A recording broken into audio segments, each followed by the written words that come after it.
Right, evening, guys. Hiya. And welcome to new team member Tracy. Hello. So, right, we've got. It ain't actually showing. Oh yeah, we've got seven watching. I'm guessing Eileen, Perry, and Cole, most likely. Presumably. Right, so tonight is ley lines. Who feels brave enough to start this one? Stop chewing. Well, if nobody's jumping forward, I'll jump forward if you want. Yeah, go for it. After your ghost story from last week, then yeah. It was great, that was. I actually really enjoyed that. Well, I've had a crazy busy day today. So there's not a lot I've been able to do. But we'll start with this one. Oh, yeah. The Belinus line, or the spine of Albion. Yes, I read up on that bit. Now, the spine of Albion. Evening, Carl. You can see there's a lot of places picked out on the map there. Now, I'm going to have to open it in an entirely different window so I can actually read some of those names because they're too small for my old eyes. And me. So, we start right at the very top. Oh, they're not that much better when you zoom in on the picture. Basically, right at the very top is Cape Wrath. It comes down through Inverness, picks out Clava Cairns, which is not far away from Inverness. Culloden, of course, with the battle. And then it picks out Pitlochry and Perth. I can't make out the other end. Dunfermline, you got Eagles, Langholm, Carlisle, Penrith, Shapbeacon, Kirby Lonsdale, Gunstock Bridge, Manchester, Alderley Edge. Thank you, because it's blurry as anything at my end. Barbeacon, Stratford upon Avon, Rollright Stones, Uffington, Beacon Hill, and St Catherine's Hill forward down in Winchester, and several places in between. Now that seems to be the predominant one. Sometimes it's called the Belinus line, sometimes it's called the spine of Albion. Yeah. Belinus was a legendary king, and he was the king of southern Britain in 390 BC. Wow. So now it says pre-Roman, never mind pre-Roman, he's pre-Christian. Basically, this is maps that have been generated by people going and checking out the places that are nearby. It started off with just the top and the bottom. The very, very bottom line, if you go all the way down, is it finishes on the Isle of Wight. Mm-hmm. And it goes through the Isle of Wight as well. And it goes in at Gurnard Bay, not far off Cowes, and comes out at Pucaster Cove. Now, interestingly enough, even though this king is BC, there is a sculpture of both him and his brother on the Church of St. John the Baptist in Bristol. So they were obviously quite important to the Christians as well as the pre-Christians. Well, Belinus was named after a god, wasn't he? Yeah. It's all very odd. He was basically, his brother and him waged war between each other to determine who should succeed their father. Lots of fights were fought between the two brothers until their friends intervened and a compromise was decided upon. Belinus became the king of the Britons when Brenius, his brother, was the king of the north. 5 years later, Brenius wed the daughter of the king of Norway without consulting Belinus. Belinus invaded Northumbria and seized the land. the king of Denmark was in love with the new wife of Brenius and pursued him and captured her ship. A storm drove the Danish king to land in Britain by accident. Belinus the king imprisoned them and awaited the return of his brother. Brenius landed in Albany, demanded the return of all his lands and his wife. Notice she's the afterthought.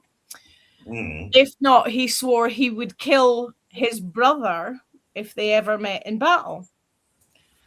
So Belinus called to arms all of Britain against Brenius, and the two armies met in the forests of Calaterium. The battle was fought ruthlessly, and Belinus defeated the army of Brenius. Brenius fled to Gaul, France. Belinus became king over all the Britons. And he emphasized the laws that his father had set in place and ruled justly. Eventually, his brother invaded Britain behind a massive French army, met Belinus on the battlefield once again. Their mother, however, convinced the brothers to make peace, and the two brothers ruled their two realms in harmony with each other. So Amazing. it's like, how much is true, how much is not? I mean, after all, again, the story's from BC times. So, but the Belinus line, it's named after that king. But there's not a lot. I can't find, you know, I've got an inner Sheldon Cooper. I can't find anything about ley lines that will satisfy my inner Sheldon Cooper. So I have to must admit, out of all of these, this is the one that really brought my geeky side out. Because, you know, I remember back in the 80s, you had Robin of Sherwood and Hearn talking about the ley lines and King Arthur and all of that. But from the deep research I've done today, I've done quite a bit today, because usually I only do about an hour before we go live. I've been doing this all day. From what I've found, it's all pure and utter myth. Yeah.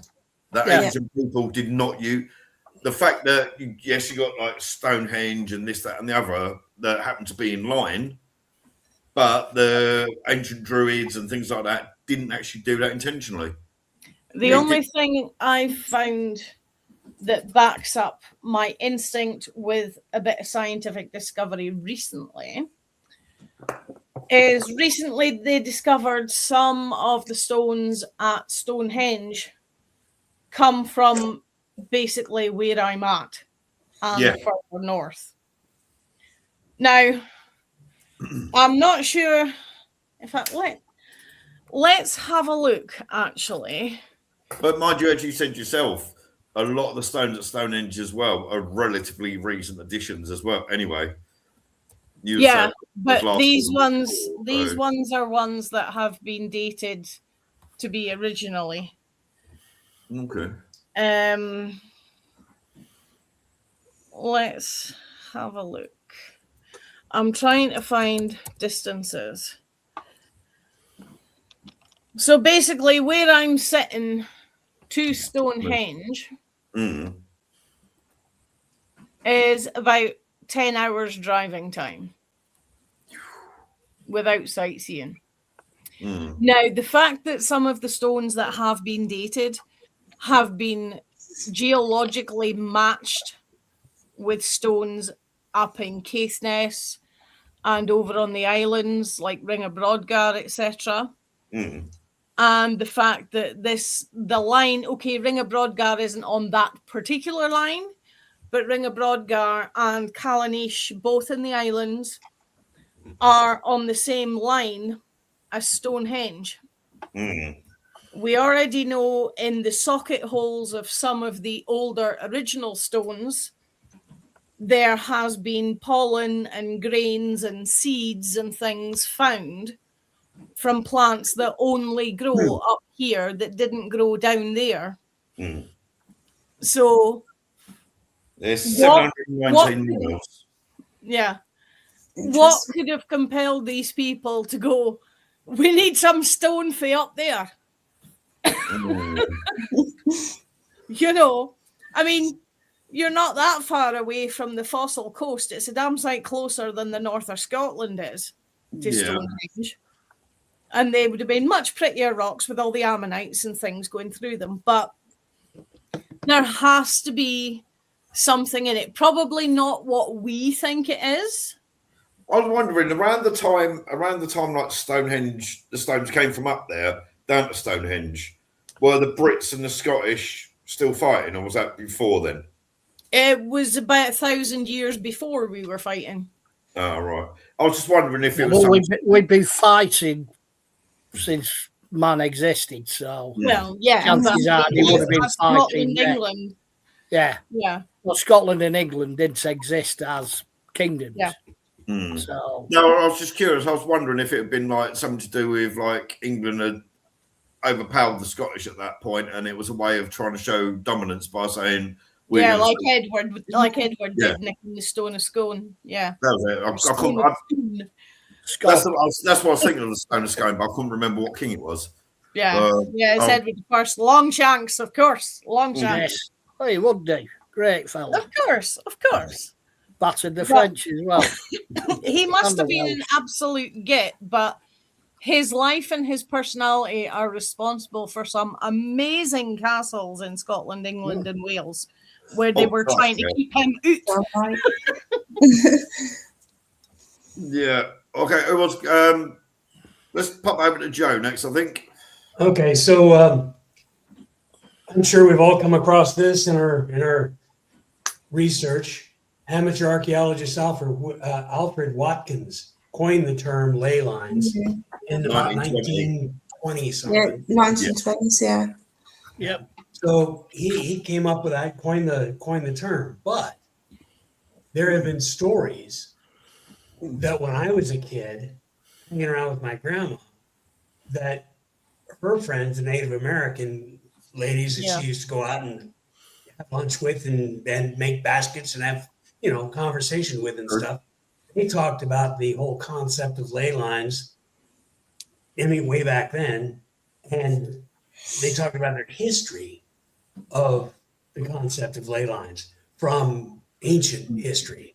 So he could sit back and coin the phrase, but that's not the earliest that they talked about. The ley lines were there, and I know that there's skeptics all over the place that talk about ley lines and things. And let me see if I can find my skeptic stuff here because it's pretty funny. There it is. Random chance. Ley lines. We all know the Earth's flat. Oh yeah, of course. No. The Earth can't be flat, otherwise the cats would have knocked everything off the edge by now. That's true. Mine would have done anyway. Okay, with thousands of ancient sites in places like Britain, straight lines are statistically, I can't even say that word tonight. It's not inevitable. Like seeing shapes in clouds and constellations, studies show that random points create alignments purely by accident. That is one of these skeptics' things. Practical issues. To me, that kind of makes sense, though. What's that? To me, that does kind of make sense. If you look at like Orion, for instance, right? You got you got the three belts. You got Betelgeuse, and they've got other stars as well. Yeah, you got Betelgeuse and the three belt. Them three stars. They're hundreds of thousands of light years apart. Sure, but they do look like they're in a line. So yeah, depth too, not just apart, but in depth. Yeah. So, but yeah, I mean that's what we see. If you sit up there and you use your imagination, you could see the belts. You could see Orion standing there, with his bow and everything. So, and we do the same thing with Leo and all the rest of them, Scorpio, all the rest of them. That's how they showed up. Skeptics also say that there's no evidence of energy. No measurable magnetic, electromagnetic, or earth energies have been detected along these proposed lines, despite attempts of the Dragon Project and a couple other things using dowsers and things like that. I use my dowsing rods all the time. Yeah. And they seem to work. I get them to work all the time. So the thing is, though, if you took dowsing rods, if you could get up to Stonehenge and you stood in the middle and you used the dowsing rods, could it be the type of stone that's been used that would cause them to react? Do you It think? could, but I use them all the time anyway. I You was know. going to say a dowsing rod's not like pendulum, and they will react with any and every kind of stone you ask them to. And any and every kind of energy that Yeah. you want them to. Like you're looking for water, you're concentrating on water, and that's the energy you're going to go for with the dowsing rods. Same thing if you're looking for electricity or you're looking for that power line that runs across your property and you don't know exactly where it goes underground. Go and find it with your dowsing. There was an American guy in the 1800s that made himself what today would be a millionaire from using dowsing rods, divining water for people, weren't there? Right. So I remember up in Alaska, when we were putting our house up there on the beach, we had to drill a well and we had a dowser come out. He came out, used his dowsing rods and said, this is a dowser. And he says, yeah, right here, it's going to be 275 feet deep. And he came down, there was 270 feet. So insane. And of course, they went a little bit farther down to make sure they were in the good water. But was that done but it with was dowsing rods, or was it done with like a birch? oh, it was a There's twig. always- He had a twig and did it. But Awesome, I that is. use my metal dowsing rods like most of us do nowadays. But another skeptic thing is cherry picking. Lines connect disparate eras, Neolithic to medieval, and you could draw them between almost any points if you want to, according to skeptics. Yeah. Now, I know that I remember hearing these stories when I was a kid about energy lines and things like that in America. In fact, let me put up a picture. Yep. Oh, there it is.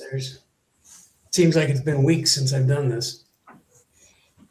It's got to be at least a week.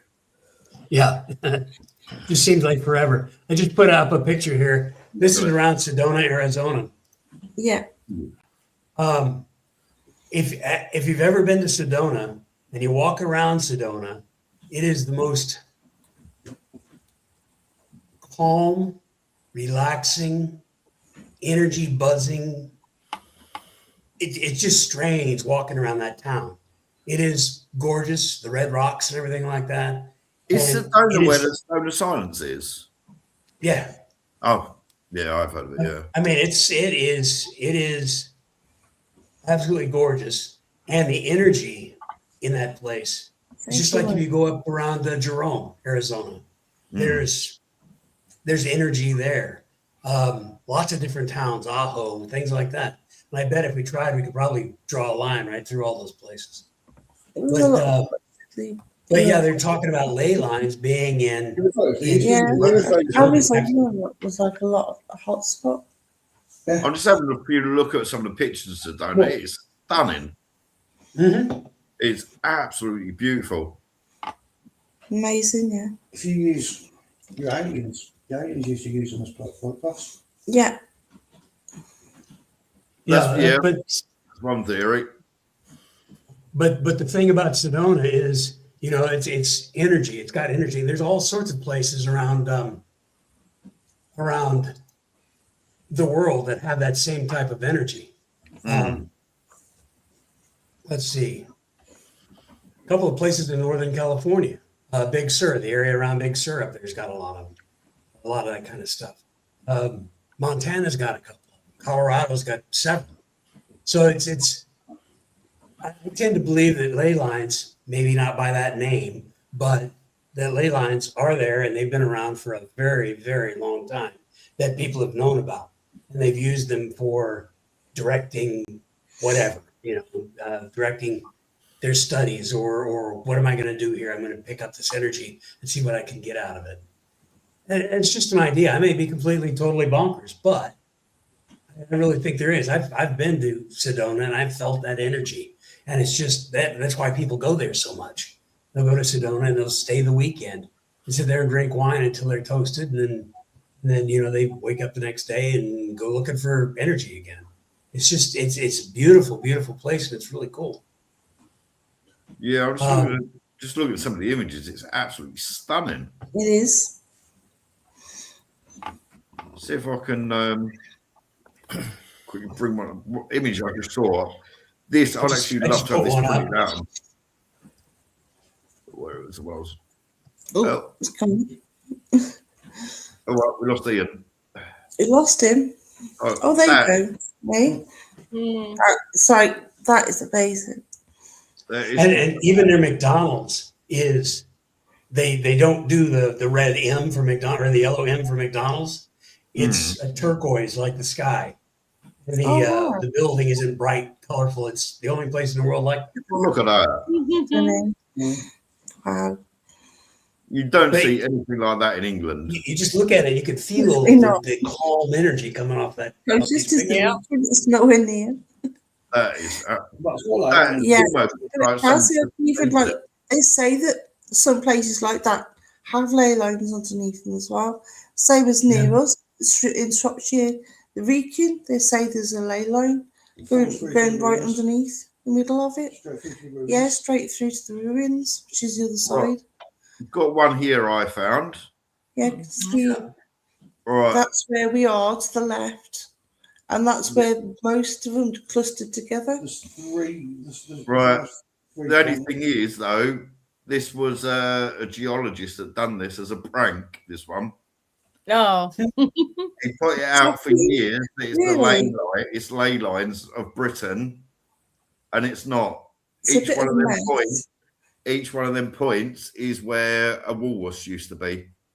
It's that one. I heard about that one. That was a joke con thing. It's not actually ley lines. Apparently, where all the Woolworths used to be, but it is a bit of a mess. Yeah, it looks a lot like ley line maps I've seen.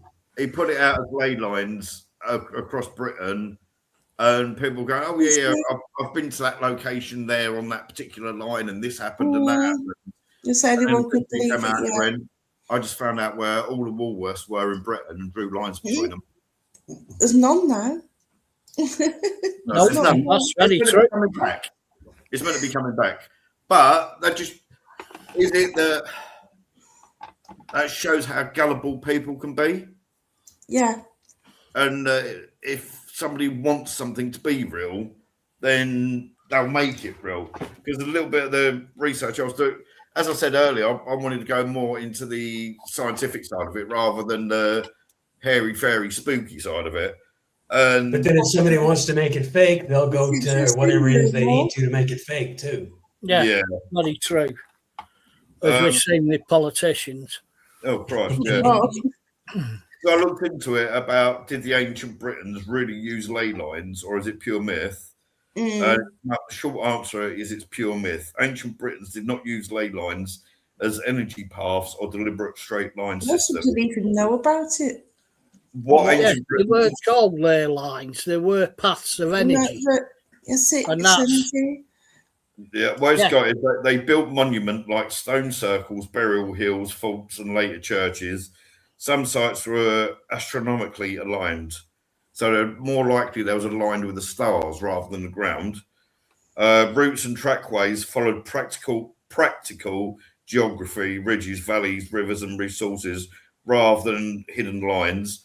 Certain places had ritual, cultural importance over long periods, and lane lines only became in words in the 1920s from Alfred Watkins. However, but that's the same with anything, Carl. Until someone actually christens it, they wouldn't have known they wouldn't have said ley lines. I like the Aboriginal explanation. The Aboriginal explanation, they called them song lines. Yep. Yeah, and of course they've been doing it for somewhere around about 35,000 years.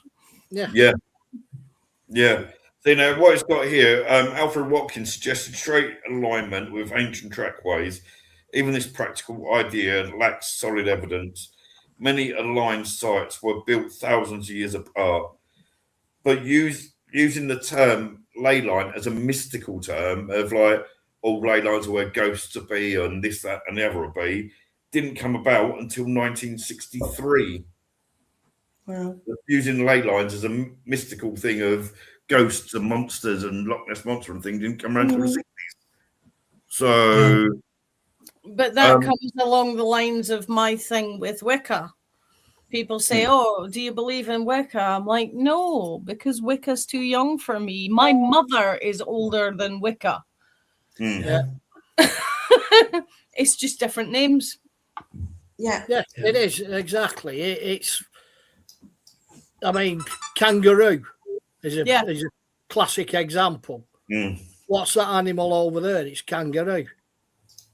In Aborigine, it means that no idea. Yeah. But it's now called a kangaroo. Mm-hmm. Until someone, like I say, until someone actually christens it and says why that's what we're calling it.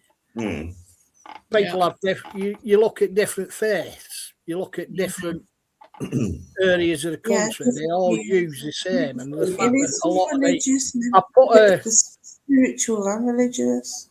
Yeah. I just put photo in. This is St. Michael's. Oh, the St. Michael line. Yeah. Yeah. Wow. It follows the line of the sun Mm-hmm. on the 8th of May, Spring Festival of St. Michael. But it cuts through Glastonbury, cuts through Avebury and Silbury. And Luton. Wow. And Luton. It also cuts through a lot of different places that are. There has to be a reason that, all right, yes, you can draw lines between anything. But there has to be a reason that so many of these sites happen to fall on these lines. Yeah, because like that one that I put up, Rosslyn Chapel is on that line, and so is Edinburgh. So you get a lot of castles on them. You get, like you said, the thousands of years apart between them. But the idea of tapping into this sacred secret power has obviously lasted so many thousands of years. Thing is, though, it's like from what I read about being more aligned with. It's not aligned with ley lines in the ground. It's aligned with the stars. Could it simply be that people looked up and gone, "Oh wow, that's Orion's belt"? You know, it'd be amazing to be buried underneath Orion's belt, or it'd be amazing to be built underneath the Big Dipper. The Egyptian pyramids and the entire necropolis around them completely mirrors the stars around Orion's belt. Yeah, I've got an entire book on it, so it's really interesting. What did you say, Tracy? You were saying something. I was going to say something. I was agreeing with you. There's so many different ideas and different. Yeah, it's like Linda was saying about the Great Pyramids are aligned with the belt of Orion's belt. That's it, yeah. How many sites, even just in England, if you stood there and looked straight up, it'd be right below Orion's belt. Yeah. There was one where I am. Orion's belt is always on the horizon. Yeah. There was a ley line map I came across that actually had Ursa Major pointed out, and it runs across the top of Germany and Holland.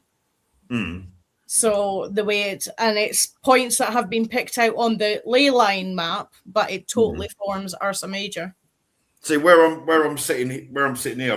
When I do these, I sit on the dog sofa, and I've got like the glass back door. If I look out my door on a clear night, I can see Orion's belt. Over there for me at this time of year. Yeah. In the summertime, it's directly above me. Yeah, so I can see it straight out of our window. There's just always that one big star or something. I can track it across the sky throughout the year from where I am. With that though, it's like Tracy said, she can see it straight out. If it was clear out there, I could see it from mine. Does that debunk ley lines as being a mythical path? Because how many? If you think they're based on stars? Yeah. If they aren't based on stars, then how can they be considered mythical bunk? Yeah. With the stars, though, they do move. Yeah. They could be done by energy in the ground. And just because you can't pick it up with a multimeter or some sort of a current meter doesn't mean that energy isn't there. Yeah, exactly. Yeah, like you said, Joe, pick up energy off a ghost unless you're lucky enough to be able to get one. And yet you can still feel the ghost standing there. There's still an electric feeling to it. Yeah. It's like you said, Joe, about the dowsing rods, though. They're picking something up. We had lads who, on one site, he could pick up water, he could pick up electricity, and we used him a few times to try plot the course of cables, plot the course of pipes that we didn't know were in there, especially going across virgin fields or what to us were virgin fields. At 99 times out of 100, he was right. Mhm. He was within a foot of him. So there are energy lines, there are, Yeah. like I say, whether it's to do with the stars could be something to do with it. Because, like I say, St. Michael's line is based on the sun, but it's also a ley line. But you think at the end of the day, though, the Earth is like the one fact giant that magnet, which is energy, isn't it? Yeah, but the fact that the two coincide doesn't necessarily mean that it's bonkum. Yeah, one doesn't debunk the other. Yeah, it just means that it coincides. I mean, we think these days that we are so clever, and yet you look at the pyramids, you look at things that were Stonehenge.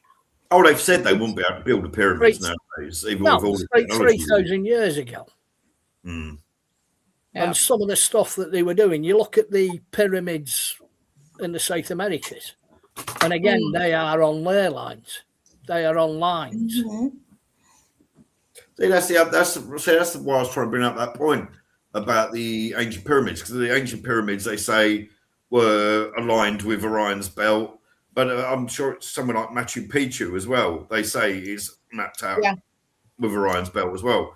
So how can it be mapped out with exactly the same thing? So would that would more debunk the star alignment, wouldn't it? Really? No, not necessarily, because, like I said, stars move. Different times of the years, they are.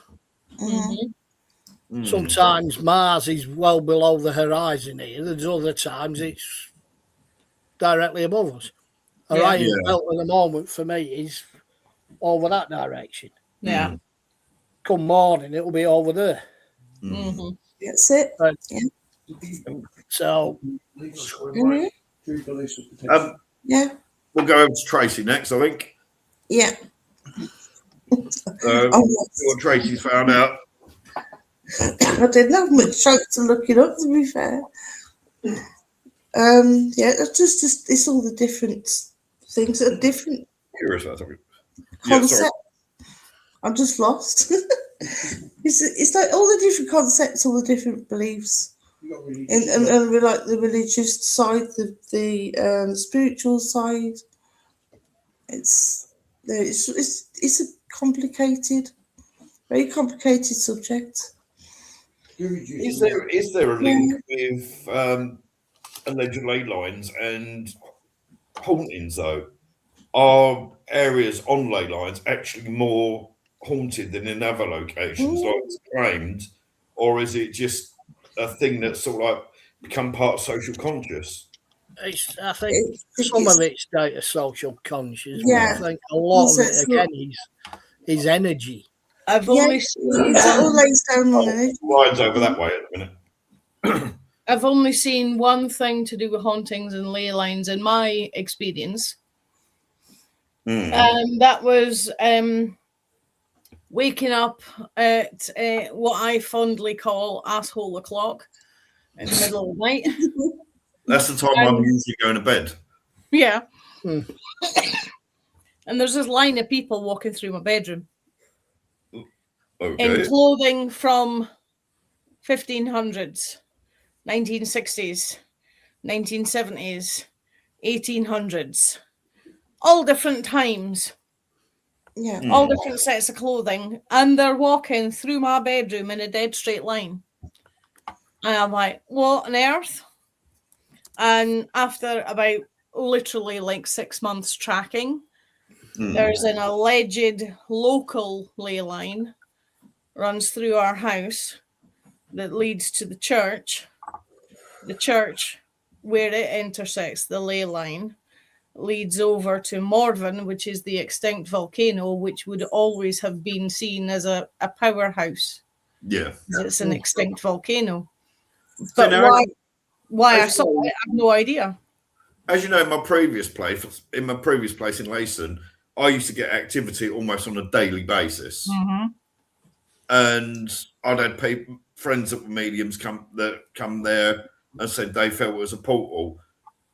Do you think there actually is a link with ley lines and supposed spirit portals, or do you think that's another thing that just it sounds good put together? We'll just, like fish and chips put together sounds good. It strikes me as it might be like we're wandering lost, and there's a signpost that says it leads to the main road. That's what it looks like to me. Because they're all, like they're all wandering lost ones. They're not like there's a family group together. They're all different time zones. Yeah. So I'm wondering if they've seen the signpost that says the main road's this way, and they're all looking for where they're supposed to be. Is how I took it. It could be. Like I say, they are energy lines. I struggle to believe it. Like you said, the portals, I firmly believe that we have lost a lot of our powers, if you want, for want of a better way of putting it. Yeah, We've lost the old ways, the old knowledge.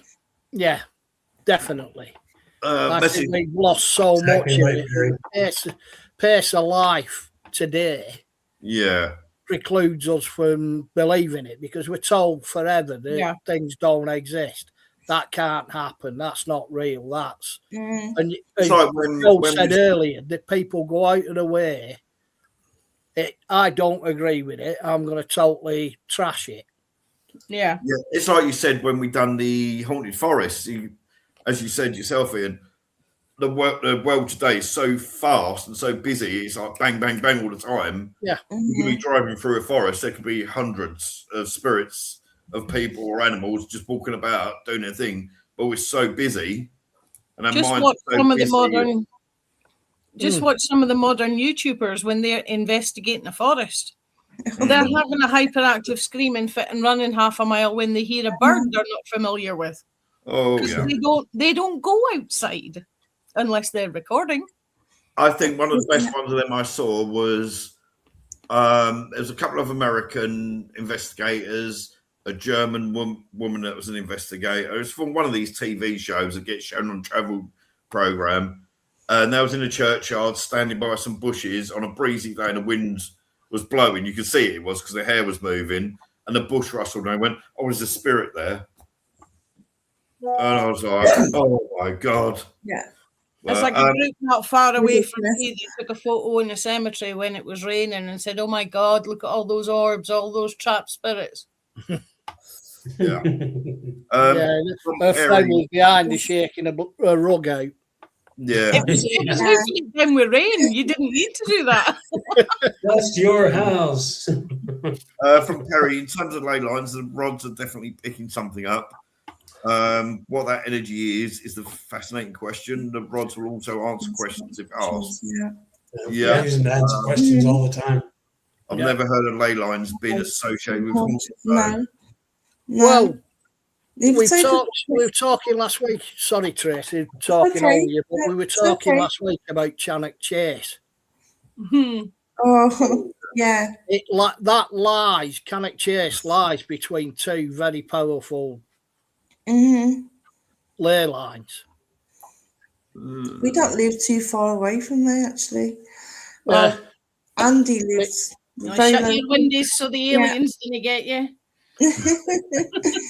It's not as haunted as they make it out to be. Well, stories grow, don't they? They do, yeah. It's like I showed the image of Cannock Chase. I showed an image of Cannock Chase last week. It looks like you can walk from one side to the other side in about 3 minutes. It's a tiny place. It's massive, to be fair. It is. You've got a World War III hospital. Yeah, World War II hospital. Yeah. Hospital and ritual sites and everything now. Yeah, you've got a German graveyard there, yeah. Well, I've seen a map of America and it's only that big. Yeah, Because compared to America, is tiny. There are lots of theories. I'm going to have to keep my glasses on for the reading. There are lots of theories of that would have us believe they are not only portals but spirit energy. Let's say like tram lines for energy to move freely. Same as the theories of war. Yeah. There's a lot of stories about UFOs and ley lines as well. Yes. And I know Ian knows a lot about this because UFOs is his favorite subject. Ian's our UFO expert. It's how they navigate. Oh, they did. That's what they say. I mean, I've never seen one. I've seen plenty, but I've seen plenty of. I sent one in a chat a couple of months ago. That was it was because I live literally under the flight path of I remember Depot. You posted that thing, and someone did. It was weird. It was just like a long silver cylinder going through the sky. Mm-hmm. What the hell it was, I don't know. Yeah, it was an unidentified object, but it don't mean it was an alien. Excuse me. No. You know, so well, with the portal thing again, we've lost a lot of our old ways. Yeah. I mean, you get cryptids like Bigfoot and that allegedly suddenly vanish. Are they using these portals? Possibly. Interesting. It's a theory, and it is. The ley lines. If you look at the pyramids, you look at things like that. Yeah. You look at a lot of the Inca places. Yeah. Where there's alleged portals, doorways to nowhere. And again, you look at the ley lines, a lot of them lie on them. So are they part of the old ways, the pathways? Interesting. Just having a hence my title for tonight, the She Way. Yeah. It's just like there's an awful lot we can't see, or we can't even see much in the colour spectrum. Yeah. There's that's what they reckon. You're more likely to see your spirit out your peripheral vision because that takes in less light. Exactly. So, what I didn't realise was allegedly Borley Rectory is set on a ley line. Yeah. That said, though, Harry Bryce is notorious for the fact that he lied and bullshitted a hell of a lot throughout his career. Multiple times. You look at the so-called stars of today. Yuri Geller. Whoops. Yuri Geller. Bloody certain Bilbo Baggins. Why veterinarian in a field? Is as close as I'm going to get. Yeah, we won't go there, Lynn. But no, I didn't realise. See, now, Borley Rectory is an interesting case. I've gone past when I went to Clare Priory, and that is a very unusual area. And I'm wondering if ley lines are spiritual of such. Clare Priory would kind of make sense. It's Augustinian monks, and they still use it. But the grounds that are there is really weird because you can walk onto the grounds, and for no reason you'll feel really, really happy, and you'll be like wanting a smile, and then it's like you almost walk through a bubble, and as you walk through the bubble, all of a sudden you just start crying your eyes out for no reason whatsoever. And then you walk further along, and suddenly you literally murder. You feel like you want to murder someone, and then you carry on walking, and it just changes again.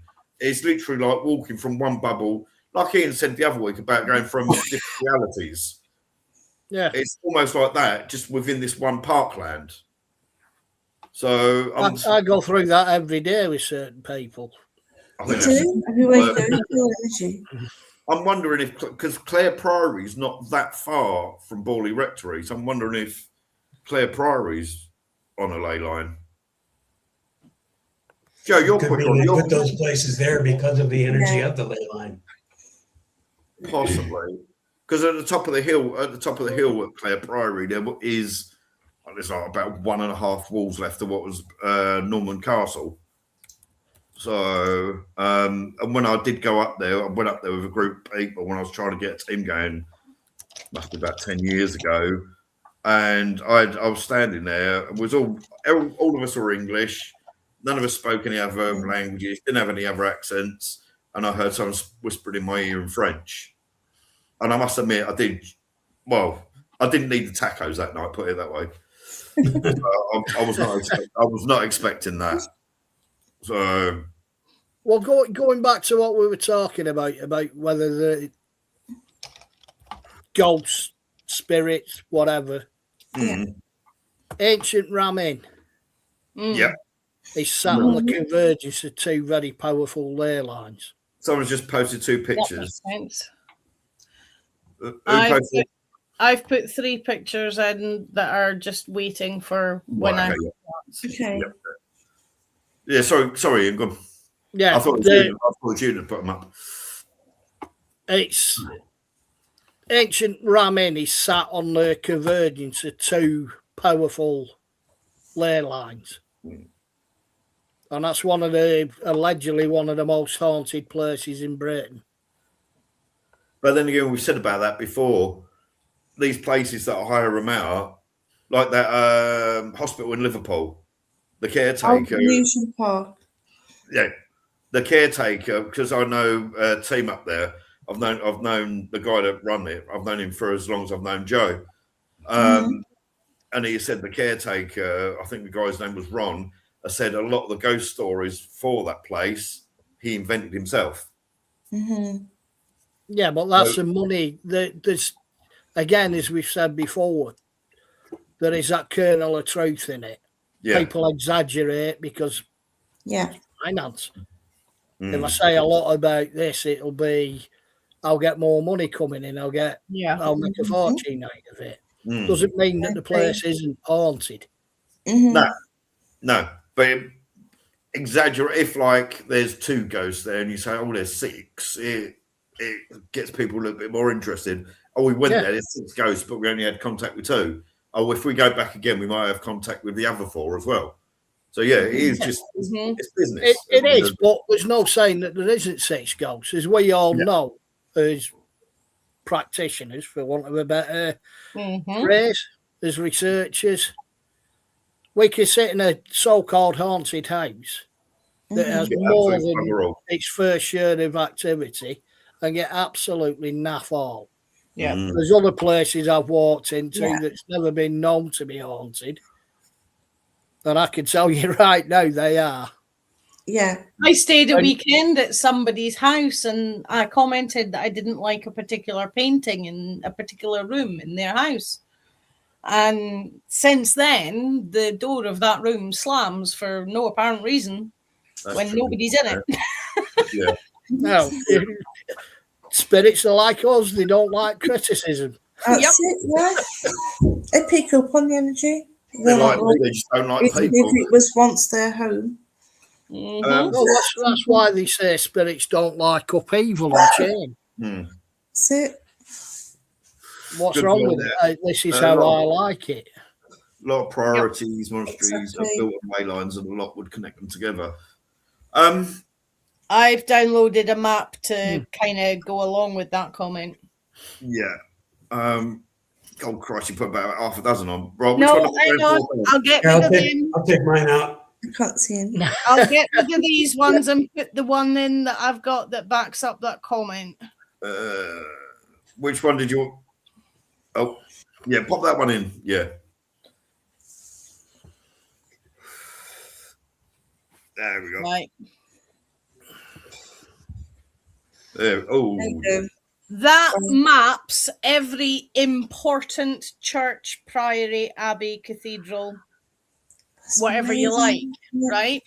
And you see that high concentration in the top right corner on the second shelf of Scotland? Yeah. Right where you are. That's where I am. Yeah. And I've uploaded a closer bit of that area. So you can see just how many lines are in the bit where I'm sitting. Yeah. The thing is with like it kind of goes back to like the Walrus image that I showed, and you can Yeah, have like a because skirt. churches needed those connecting roads, whether they were roads or not, because all the smaller churches were paying fees once a month into their cathedral. So they needed these connecting roads. And whether you use thought, prayer, or planning my journey to go and pay the bill, you're projecting that line with your personal emotions, which is how the Aboriginals describe ley lines. How these Yes, they use people them for can go walkabout, walk don't they? about for Yeah, decades and They still do find their dream way. walking and. Yeah, Mm-hmm. they do walkabout and that. But then the other thing with that is, again, when a lot of these places were built, I mean, now you look at a map of Britain and you only got to see it at night. It's so built up. yeah, In those days, it was you would walk straight, which is why the Romans did it. Yeah. Yeah. Straight lines. One of our towns up here is actually named because if you left Edinburgh on horseback heading north, within 30 minutes of leaving Edinburgh, the Royal Mile, you would enter a forest. And if you continued going straight north through that forest, you would finally emerge at the town 20 miles away from me that's called Forres. All they did was take the T off the end because it's the first place you come to. Now, from Edinburgh to here, if I remember drive. rightly as well, words ending in est are Norse. Yeah. Yeah. Ours doesn't have the T. Forest doesn't have the T, but it's literally the first town you come to coming north through the Great Caledonian Forest. Nice. So I've got to go and let Madam out because she's whinging. Yeah. Are you coming up to say hello? Oh yeah, Perry ain't seen her yet, has he? No, he hasn't. Let's get you a treat. There's, up where Tracy, where you are, there's a lot of tales of like ley lines, like with Cannock Chase and that. Yeah. So The magic cat summoning treats. yeah, I do that with mine. Oh, there she is. Well, these stories at Cannock Chase, we know 99.9% of them are all bollocks, really. We'll pass the 30 seconds. I can swear, I don't mind. But how much is it that's? How much of it is like so that people just talking to each other and TV programs and films and all that? That go, oh, if there's a ghost there must be a ley line, or if there's a ley line there must be a ghost. Have you and Andy done Cannock Chase? I haven't. We haven't actually. It was my playground as a child. Yeah, Andy used to live there, and it was his playground as a child. So he grew up knowing most of the folklore and all the stories. And Harry says evening. Cloud says hi. Hello, Cloud. There is so many stories there. Of like, I think so many. And it changes all the time. I think Ian posted a picture last week when we was doing Black Eyed Children of that was in the newspaper of the so-called black-eyed girl that was there. It was either Ian or Joe. There's a German cemetery. There's what else? Well, that's going to be the most active area, isn't it? Hospital. I've actually visited there. I've actually walked on the grounds where the hospital is, and basically it's where a lot of people lay their loved ones, like their ashes. Bless them. And there's a hidden cemetery and all sorts up there. It is like every corner. There's an active. Yeah. Still an active. Occult ritual. Yeah, active occult ritual place or something. Andy says. There's somewhere like that. There's something going on there. People camp overnight and. Yeah. There was one I heard about supposedly on ley lines. I heard this a few years ago, and somebody wanted me to go and investigate, but because I don't drive, I couldn't get there. It was all Wayne Hastings, called the Seven Hills, and it was a they weren't even hills, they were just mounds, apparently, that supposed witches had been buried in, and the forest had grown up, and then the forest had been taken down, and the council estate had been built there, and allegedly, like, loads of hauntings happened there. But that was supposedly ley lines. I really regret not being able to drive and going to do that one, because that could have been interesting. That's it, yeah. Coombs Woods, where I told you a few months back about the Coombs Wood Dark, and allegedly that's on a ley line in Suffolk. How true that is, I don't know. But I don't know. Is it the whole Earth is a giant magnet, which is energy anyway. Exactly, it's the energy. Which is a lot of what I personally think a lot of residual hauntings are like. It's like an old video cassette or an old tape cassette. Yeah. Yeah, stones that you've just had to be walking past somebody's window, look through the window and catch an episode of an old TV program from years ago, like that. But I don't know. Are ley lines just been romanticised too much? Possibly.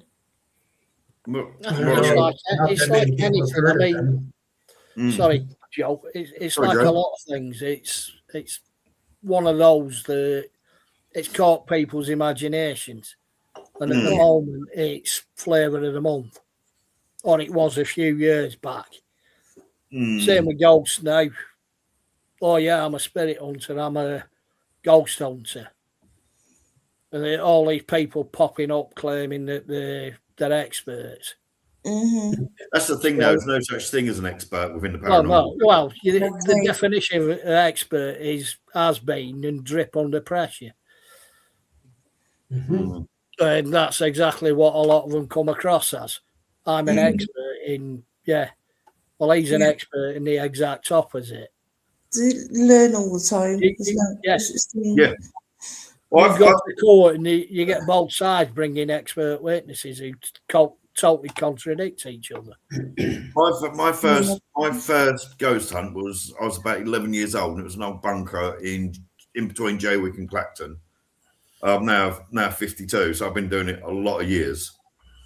And even now, I'm still, each week off you guys, I'd learn something new that I hadn't known the day before. You know, so if you're learning something new every day, how can you be an expert at something? Because you're learning something new the following day. If you was an expert, you'd already know it. You know, but with Joe obviously living in, obviously he's in France now, but being in America and the Native Americans and all their legends and all that, there must have been some amazing tales. Yeah, I got into a lot of that when I was younger. Hanging out with my grandmother because she knew these people. Later on, you know, I just went about my life, joined the military, did all that kind of stuff. And, you know, I got away from it. But it was still, there's a book I've been working on for, 20 years now. I still haven't finished it. I love the idea behind it, but I want to get in. I tried to get in with the elders of a tribe nearby where this is supposed to take place. And I tried, and we could just never meet up to ask my questions and stuff. And I don't want to just make stuff up and have it turn out to be totally wrong from what their stories are. So I got a lot of the book written, but that's haven't. So I don't know. Yeah. Maybe someday I'll get back over there and talk to them. I think Ian said a little while ago about Bigfoot and things like that. And some of these so-called UFO sightings, these Bigfoot sightings, even down as far as Isle of Wight with Brown Jenky and things like that. A lot of these cryptids, allegedly, I've just seen something out the corner of my eye walk into my front room. Cool. Could be big. There's been a few times when you haven't had a background on, I've seen somebody walk past the doorway that's normally behind you anyway. Yeah, it's my bathroom door. Let me turn it off, see if I remember how to do it. How do I turn it off? I've forgotten. Settings in the bottom cog. That's it. Yeah, there we go. Do that just in case. That was weird. Oh, it's Sharon. Tickly lugs. How she is.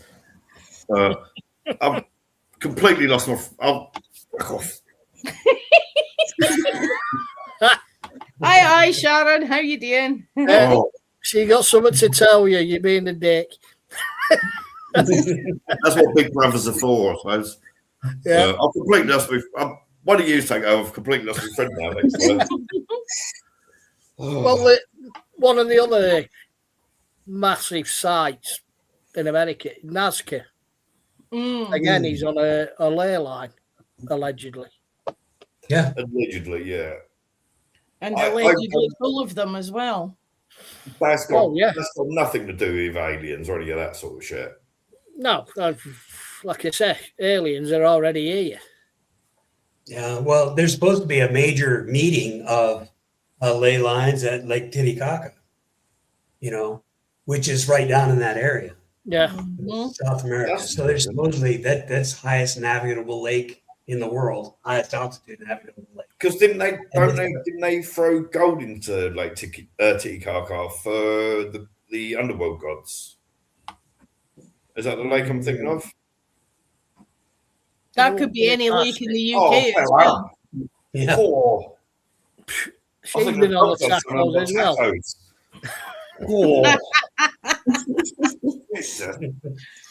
She's even woken herself up with it. Oh no.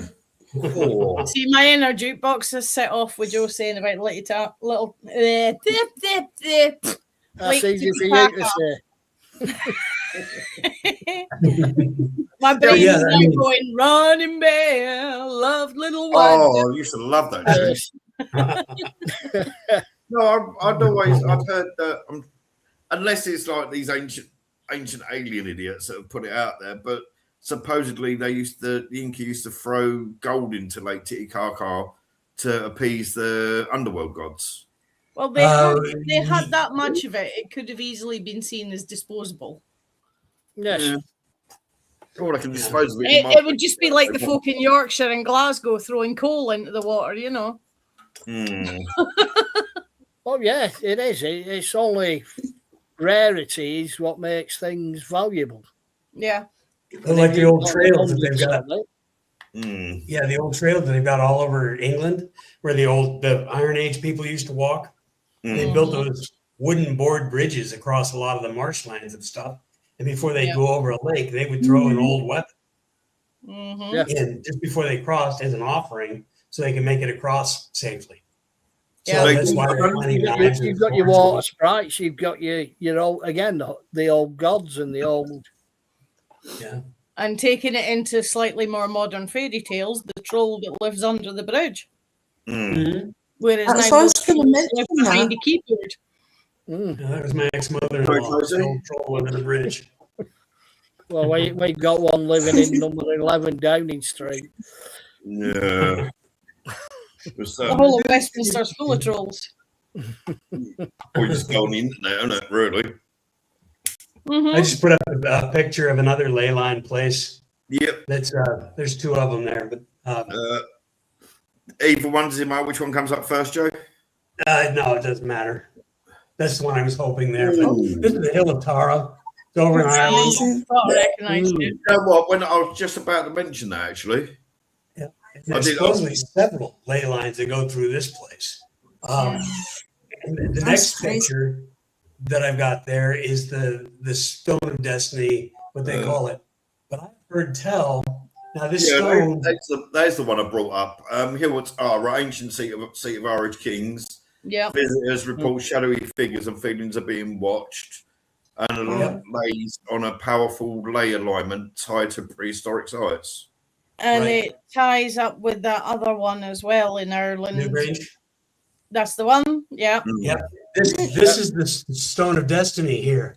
And now the king, the supposedly new king, would come up and place their hands on the stone, and there would be a loud noise, like a yell, a scream of some sort that the stone would put out, and then you know that was the true new king.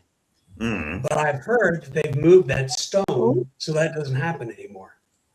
It's moved like way out of the way, so you can still feel energy on it, but it's not the full power of what it used to have. I don't know how true that is. I really don't. But I had heard. Is that just to stop folks saying they should be having Charlie's job instead of him?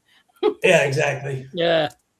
I'm sure it was done that way. Some people, even ancestors and stuff like that of ancient kings, can't walk up and make it scream. And then if you're in the neighborhood, would you want that thing screaming all the time? I mean, really? Well, yeah. Mind you, that's not very good because it's very phallic looking, and you got to link it with screaming. I was going to say it reminds me of the obelisk. I think I've got an ex-wife that would have fitted. It reminds me of the obelisks and the Ben stone in the ancient Egyptian beliefs. Right. Now, supposedly, if you walk up to that stone now and you lean against it, if you lean your back against it, you can feel energy and vibrations coming from that stone. Oh, I could do with a massage.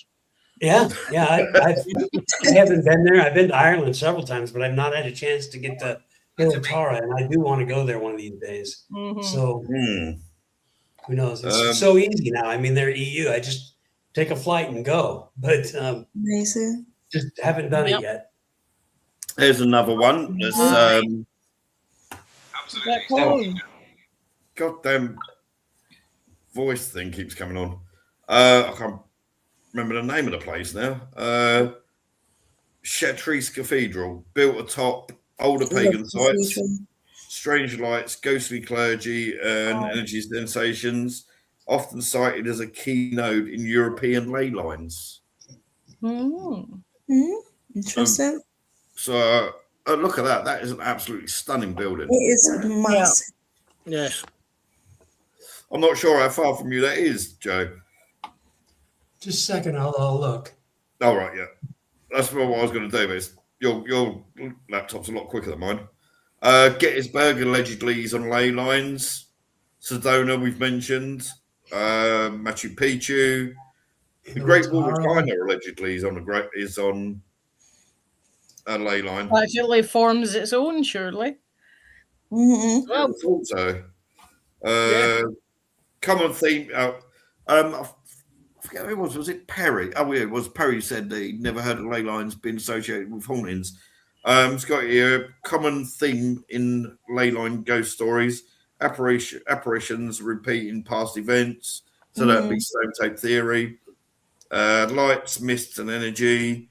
Strong emotional, historical. So, Claire Priory that I mentioned could well be, and as that is close, very close to.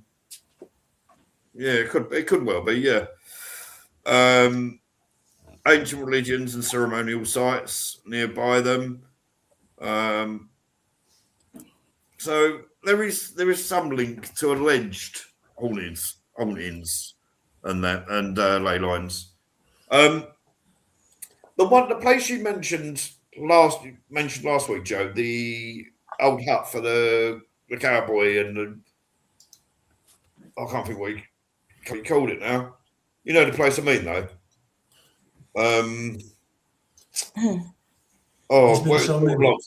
That's the one. Did you ever feel? Because you said you got a lot of. Oh, you're talking about the Horse Thief Springs. Oh, that's it. The cabin up there. Yeah, you got a lot. You said you got a lot of rod activity there. Do you think a lot of activity. Yeah. Do you think that could have been a ley line at all? It's possible. I haven't ever looked at any maps or anything to see if there is, but it very well could be. But there's a lot of activity there. It's a beautiful place. I mean, in this valley, up above the desert and everything like that. So you've got scrub bush and a lot of greenery around there. In summertime, it's very green. There's a spring up the hill, and it just sort of runs down, and just all the trees are huge. It's gorgeous. But there's a lot of spiritual activity there. Tony shared this one. I don't know who shared this. It's me. Turning the before the Christians get excited and say that ley lines are theirs because of all the church links. I thought I'd put up Scotland's pentagram. Yep. Scotland's pentagram, all three images are the same thing, but there's just different text so you can see the places. Basically, Scotland's pentagram includes the Ring of Brodgar up in Orkney, Iona over to the west, Mavis Hull, which is at the English border practically, Callanish and Loch Moy, among others. Strategic locations like Cape Wrath and Loch Lomond are midpoints. No, that's fine. Oh, okay, yeah, we'll go back to that in a second. Yeah, I saw that one as well. They believe these sites were intentionally positioned by ancient civilizations to reflect cosmic order or spiritual ley lines, is what they put up. It's actually from some university paper. Controversial landscape geometry theory, suggesting Scotland's most significant ancient sacred sites are aligned in a vast five-pointed star pattern. But again, when you look at ley lines or any other version, what you want to call them, you can make any pattern you want out of a straight line. Yeah. Really. I mean, one of the things I saw referred to it as a pyramid, a multi-sided pyramid. Yeah, I see that, yeah. I can kind of see that, which means the bit that comes out to Stonyfield Stone Circle out towards Aberdeen, well, out towards Fraserburgh more than Aberdeen, would be the shadow of the pyramid as the sun setting. So somebody mentioned about the Great Pyramids being aligned and things like that. Yeah. And when you look at a photograph or something of one of the Great Pyramids, it does look like it's a perfect square and they're all lined up and all that. But technically, them pyramids aren't four-sided; they're eight-sided because they're actually slightly concave. So, does that? I don't know. One theory I saw on that is it depends where the shadow falls on the walls as to whether it's the first half of morning or the second half of morning. That's it, yeah. But it's all just theories. Nobody actually knows until somebody invents time travel and we can go back and go to them. Here, why did you do that? We're never going to know. No, I don't know. It's just like them being aligned. If they was four-sided, then being aligned, that would make some sense. But the fact, if they are slightly concave, wouldn't that put them out slightly? Think how you draw a star as a kid. You do an asterisk. Right?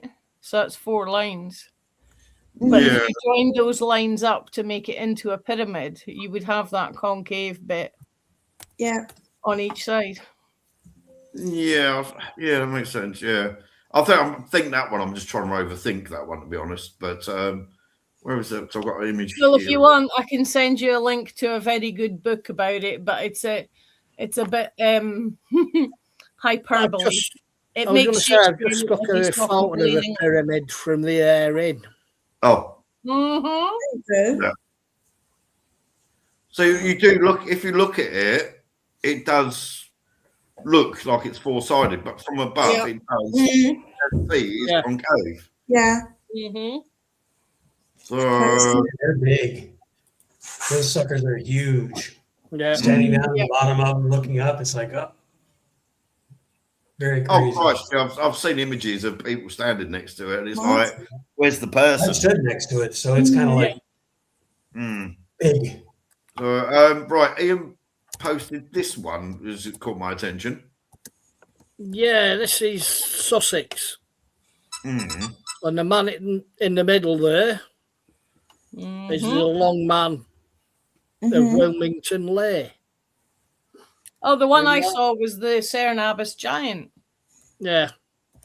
So you've got a round barrow, you've got the long man, you've got the tumultuous Benedictine Priory, St. Mary and St. Peter's and Wilmington, all on that line. All from different time periods. All from different time periods, but all on the same line. Yeah. all in the ley line. That's interesting. Yeah, Interesting. One thing that Mr. Watkins, Alfred, recognised is that a lot of the old alignments, certain names kept reappearing with high frequency. So you get names This like one? red, Oh yeah, there's white. Yeah, that's one man there. Yeah, that's it.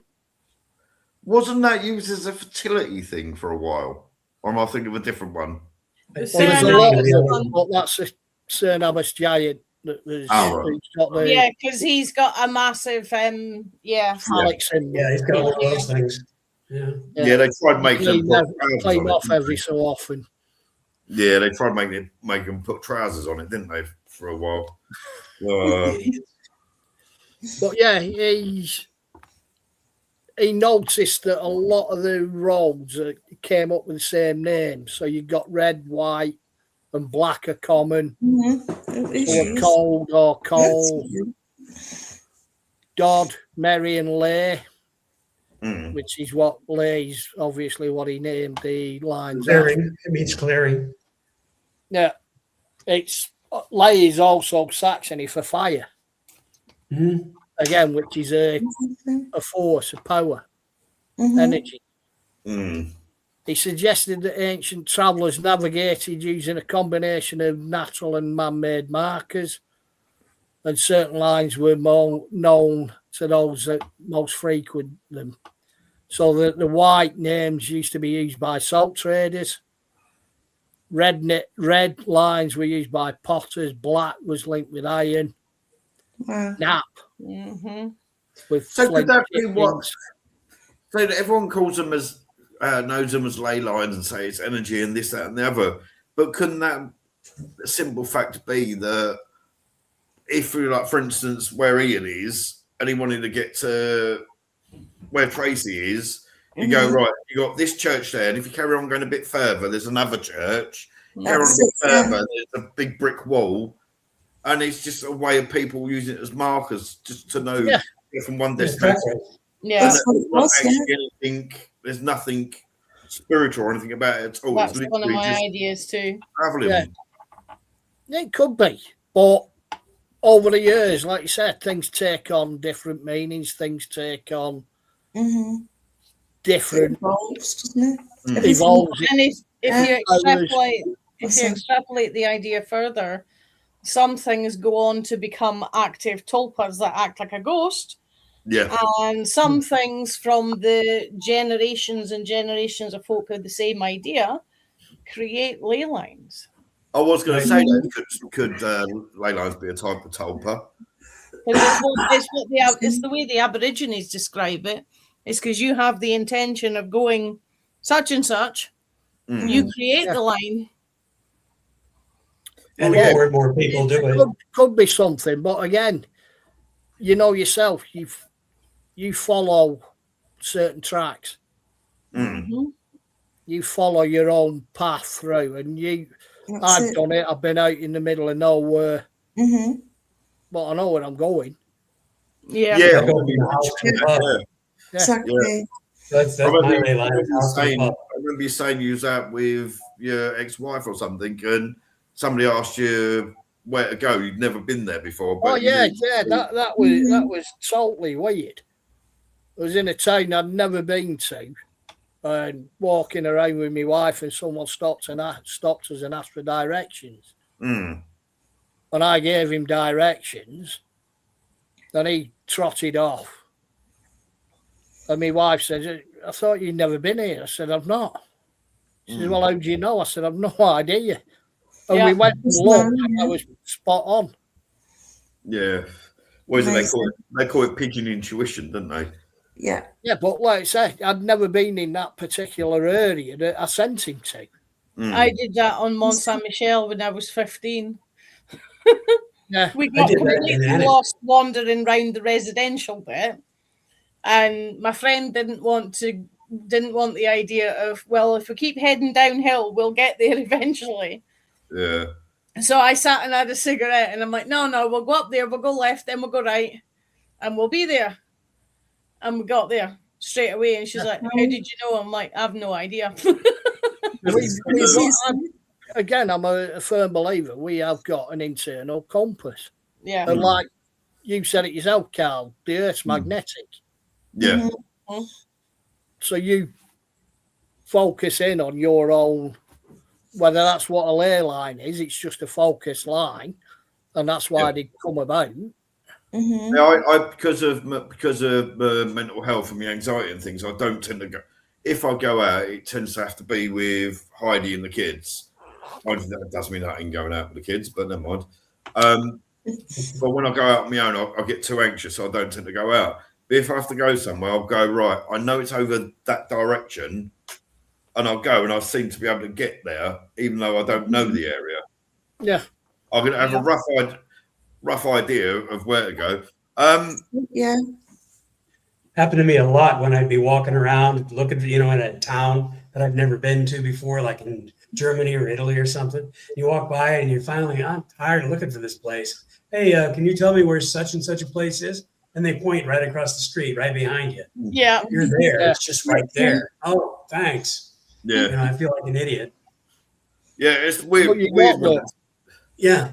You just I've had actually, I can't remember what it was. I was looking for somewhere some years back, just before the last job that I had, and I was like, "Well, I stopped someone and said, you know where it is?" And I went, "Yeah, you're actually standing in front of it." I'd gone in the direct. I knew it was in that particular direction, but I just weren't sure how far along. Yeah. So, I don't know. Could that be a link between like the Earth and the magnetism and the human body is full of electricity as well? So it could be like a spiritual tram line, for want of a better word. Natural sat nav. Yeah.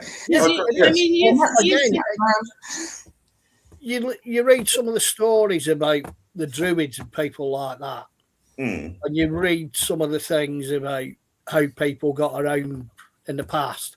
I've said it tonight. We've lost a lot of that ability. Yeah. It's latent within us. Yeah. And I think that's when it comes out, when you got things like that. You've got you're lost or whatever. You internalize and focus on what in the past would have been an everyday thing, before even computers sort of did back in the day. Yeah. I mean, I know people who, Christ, they use a GPS to get home from work. Oh. And they do the trip 50 times a bloody year or whatever. Bloody I remember 10 times a week. I remember clearly when I was off with a GPS on. When I was four or 5 years old, I lived up until I was about 4 or 5 years old. I lived up in Waltham Abbey, not far from Epping Forest, and we used to go down what they call High Beach, and it's notorious for Dick Turpin. The pub that's there was where Dick Turpin was actually captured. Boudica had a camp there at Leighton Camp, and my nan and granddad were fostering a kid called Jamie at the time, and we went wandering, and we went, don't go past there, you'll get lost. Kids being kids, we wandered and we got lost. So being kids, panicking, crying, you name it. And then I just remember closing my eyes and saying to myself, right, what way? I could feel like almost magnetic pulling me, and I just started walking and got back.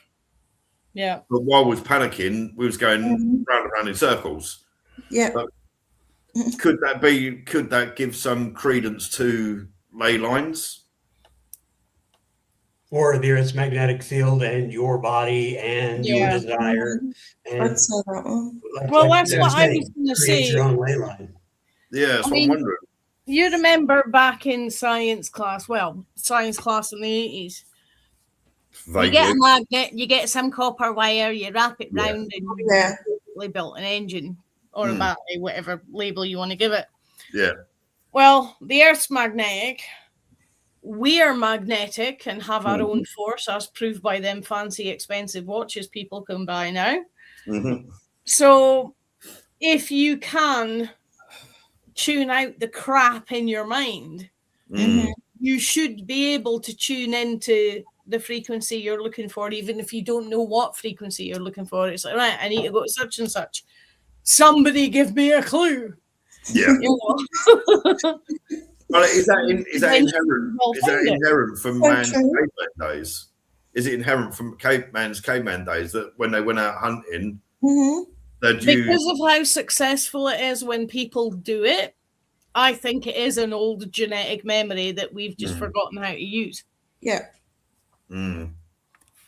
And some people are really good at directions, and other people couldn't find their butt with the board, you know? Yeah. So, Oh, yeah. Couldn't I've agree. worked with a few. That's Like I say, I had that. Couldn't find their up in belly button Scotland. with a map and a magnifying glass. you bet. Had that up in Scotland when I went with one of the lads. I was driving and he had the map. And he died. We got into the city centre and I said, I'm sure we go straight on here at this roundabout. He said, no, we go left. Mm. And I'm looking across at him. I said, no, I'm sure it's straight on. And he said, no, we go left. And we got, I turned left. He got the map. Turn left. Sure enough, about a mile and a half. Oh, I think you might have been right. Turned round and headed back. I said, it should be about a mile up the road. Mm. And we got up there and it totally got me lost again. Oh, no, we go right here. And we went round in a massive circle. Ended up coming back to the crossroads where I said, it should be round here. And it's over there. I says, all right. I says, can you see it? He said, no, I was up here last week. Right. I can give you something similar, which is just as stupid. I'm pinching one of Colin's stories. You're in trouble, Carl. Hang on, do we really want to know this? Colin and my pal Andy were going from where they are over to Swindon. And they borrowed my other pal Sonic's van. And Sonic's sat-nav is set to avoid all the motorways and such like. So on the way of getting to where they're supposed to be going in Swindon, they went round the same part of town so many times. Colin actually printed T-shirts for them later on that says, welcome to Swindon, past the duck pond on the left-hand side. Because every time they thought they were on a different road, it's like, there's that bloody duck pond again. So both Colin and Andy have got these T-shirts, welcome to Swindon, past the duck pond on the left-hand side. I'm sitting here thinking, in the 70s and the 80s, ley lines in the paranormal field was a thing that was talked about all the time. You'd get like encyclopedia of the paranormal, there'd be like page upon page about ley lines. But I have noticed in the last 15, 20 years, they're hardly ever mentioned. Yeah, because everybody's got Google Maps now. Oh, Google Maps. Shit. Yeah. Google your maps. I know they are. Google Maps still has my house marked as a freaking pub. We went to take the Pub kids. is marked out. It's 6 miles away. When my mum was still alive, we went to take the kids to an owl sanctuary to look at some owls and some birds and all that. Google Maps put us 25 miles in the wrong direction. Yep. I usually don't have a problem with Google Maps. Google Maps, oh my God, they throw me way off. But Google Maps, I usually don't have much of a trouble with.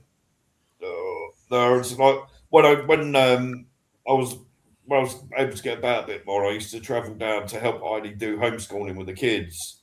It got to the point that I had to learn the route because I used to have my headphones in underneath my motorbike helmet and I'd follow the map and it'd take me around the same roundabout 3 times. And then it'd take me then I'd come off of it. Sure, and you then I'd weren't come going to down swim another then? bit, Was and there a duck pond nearby? no, there was no. The left hand side, yeah. There's a Tesco there, though. Right, I've done that before when we've been out on a bike and we've been going places. I did it in Ireland. I had the route taped to the tank. And it was just major junctions. Yeah. Yeah. Turn left at this major junction, and Google Maps is brilliant for that. Google Earth these days. Because you look at the map and go, right, and then go on Google Earth and go, oh, that's what it looks like. Yeah. So I know when I get there, I'm going that way. Yeah. I do that, but the day before if I'm going somewhere I've never been to. When I had to go and have the camera put into for my heart last year, I had to go to Broomfield Hospital. We used Google Maps. Kids were in the car. They were so early. They were ratty. They were in a small car. She's only got a little Astra, so they were fighting and punching each other in the face. She was driving on roads she'd never been on, panicking.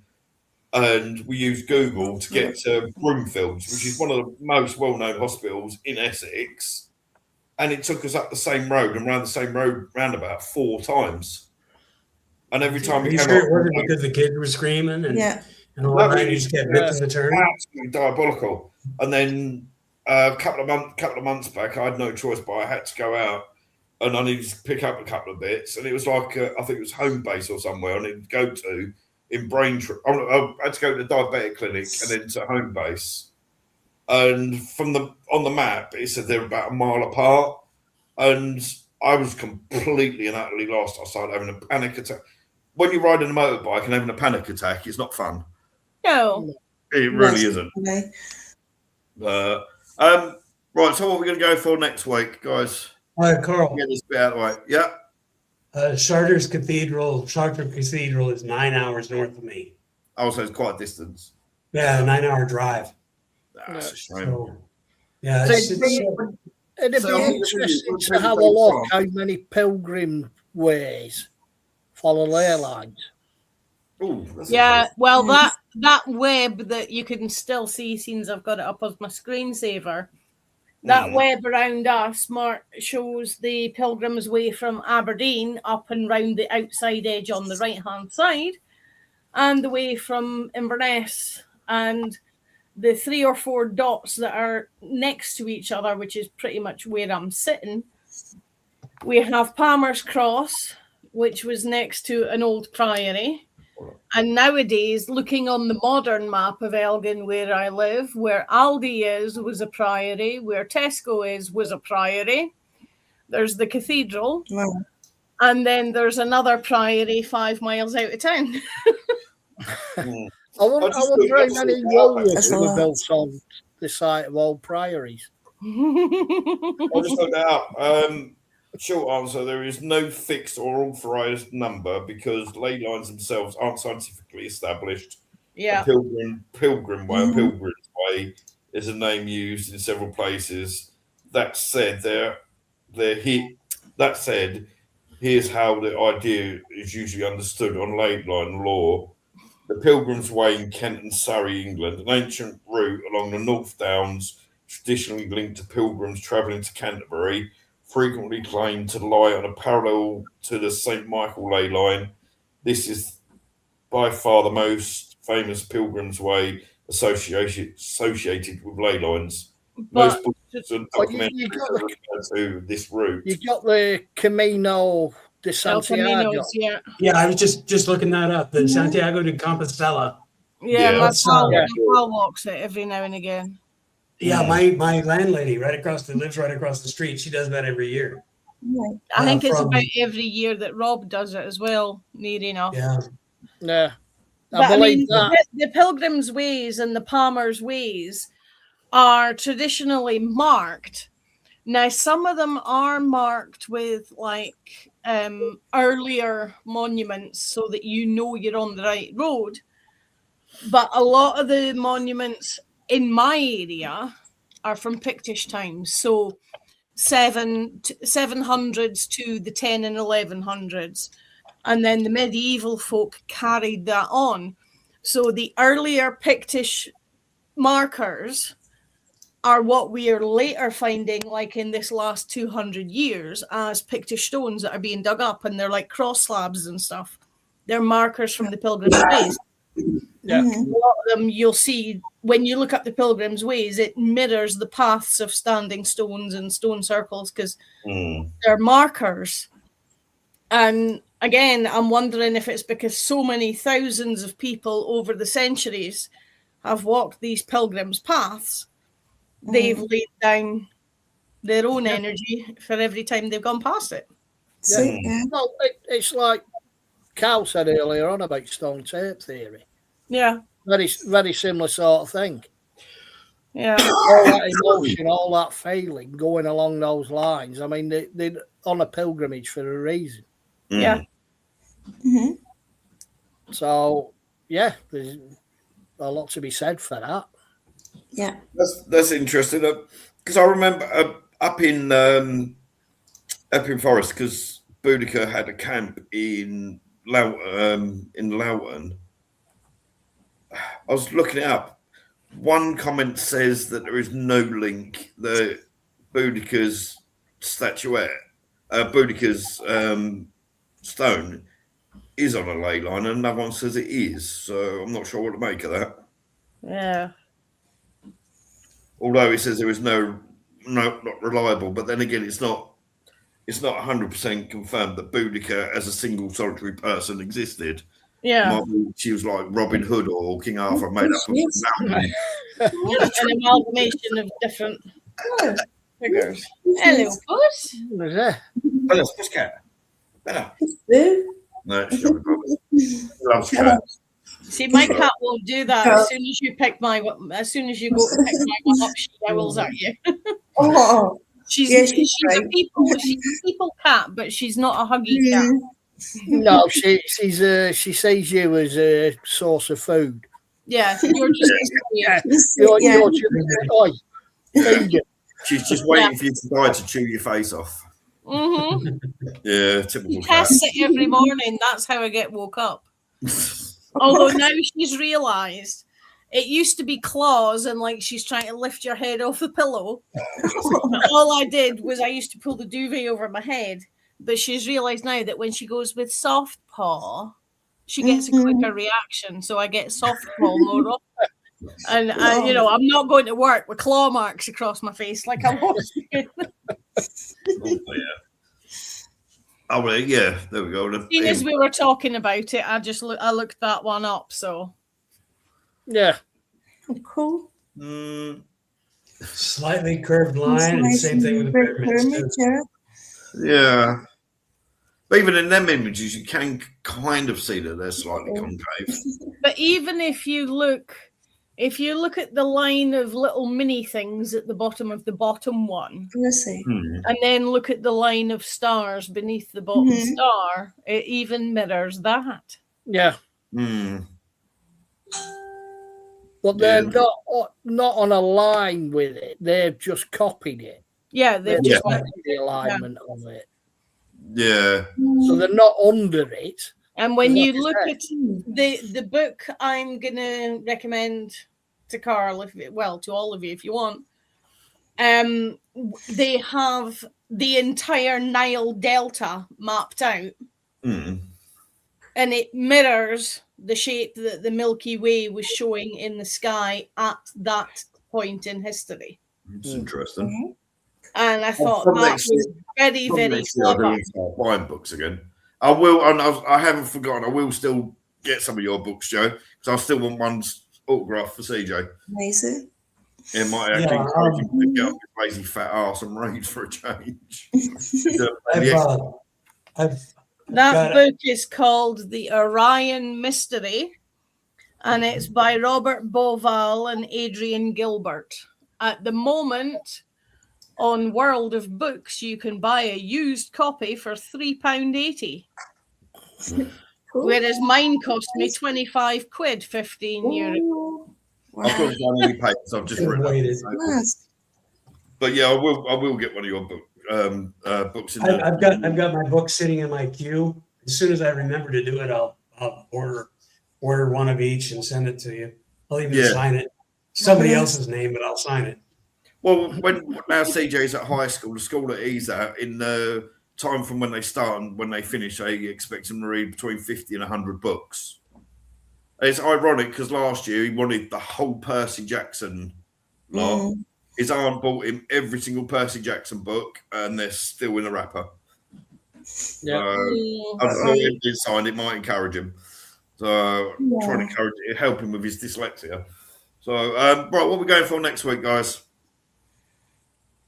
Witchcraft. I thought we Witchcraft or Skinwalkers.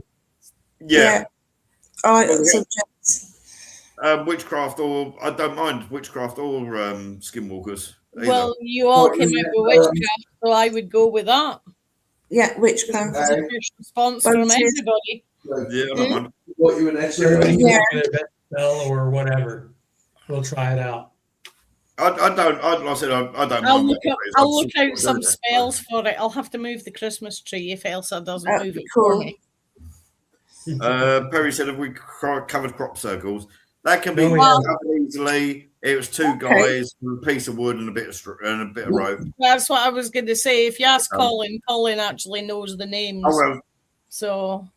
Yeah, I can't remember what their names are, but yeah, that's been long debunked. Mm-hmm. Yeah. I thought it was hilarious when there was a documentary on about them two, and it was on one summer, and then the following day, 3 fields round here had crop circles. Doug Bauer and Dave Chorley. Giorgio is the worst one for the crop circles because they had the crop circle. They sent that thing into space with like the human DNA and things like this. Oh yeah, and they got the mirror image back. Yeah, they got a mirror image back, but with an alien face. That image that they put on the satellite, you can find that anywhere in any book that's got anything about that.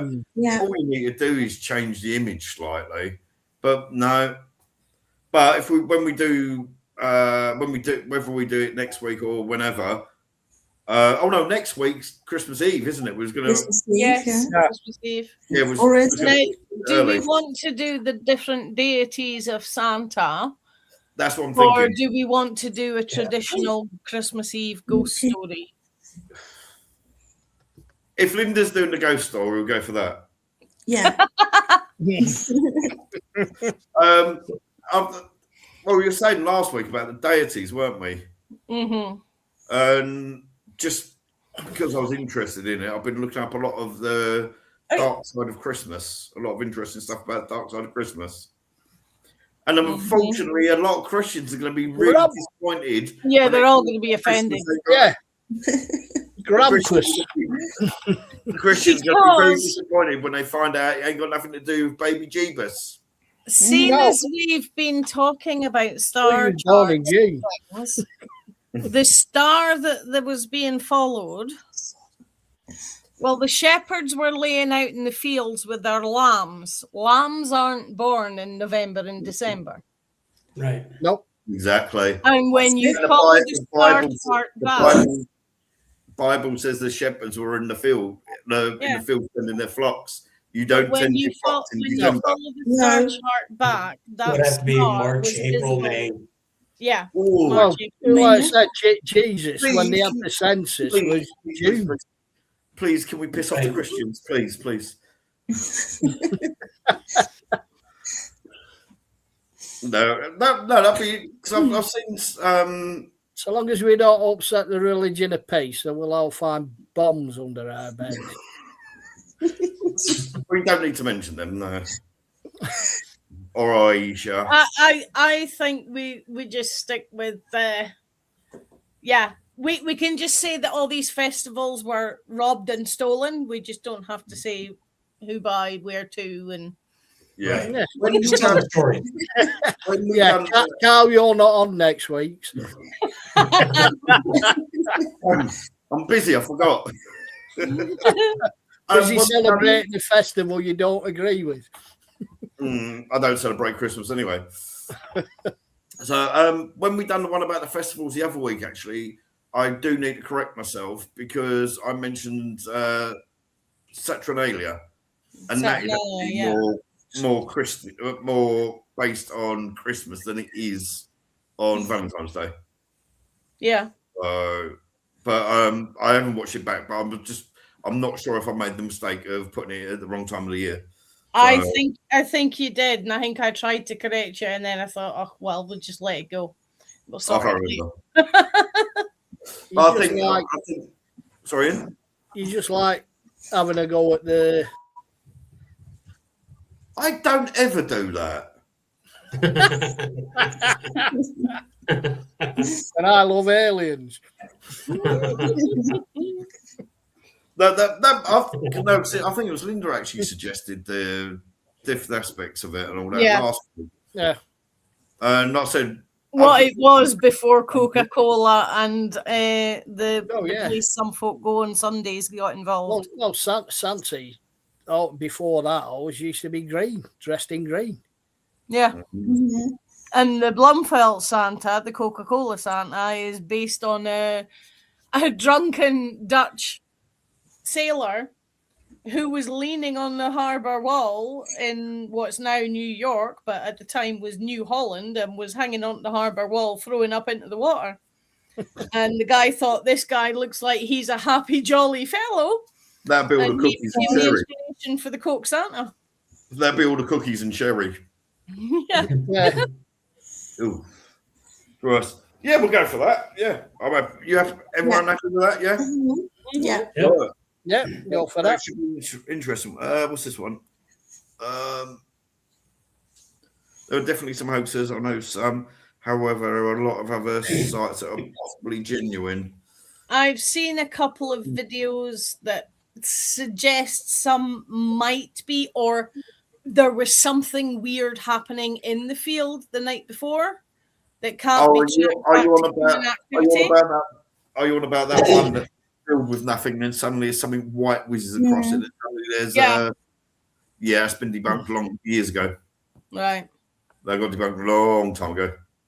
So, if anything, they do look cool. If I was out in the car and I happened to look across, or if I was out on the bike even and I happened to look across, I'd want to stop and have a look at it at least. Mm-hmm. But yeah, no, it's all bollocks, isn't it? Really. Mm-hmm. So next week is where actually Winter Festival with Christmas come from. So I need to reread the Epic of Gilgamesh then, don't I? Oh no, that's the flood, weren't it? Sorry. Well, we could do all sorts with that, because you've got the origins of the decorations, the origins of the food, the origins of Nick. we can all go in entirely different directions. Yeah. I'm trying to remember the name. There's one I actually put into Paranormal Wangler, but I can't remember it. Hold on, I'll try and remember her name. We'll try and find it anyway. And I found it quite interesting. What's it called? Where's it gone? Bethana,